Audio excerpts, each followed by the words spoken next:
Հյութալի, կարմրաթուշ, անչափ համեղ գրիլ հավ տան պայմաններում։ Վստահեցնում եմ, որ մեկ անգամ այս բաղադրատոմսով պատրաստելուց հետո այլևս խանութից չեք գնի։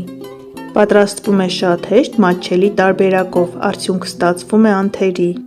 1 կգ հավի մսի համար վերցնում ենք մեկական թեյի գդալախ, ծխեցված պապրիկա, կարմիր կծու պղպեղ, սև պղպեղ, սխտորի փոշի։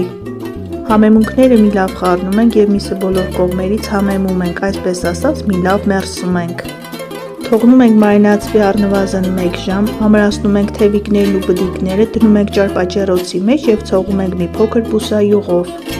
Ջերմաստիճանը 200 աստիճան, թողնում ենք 35 րոպե։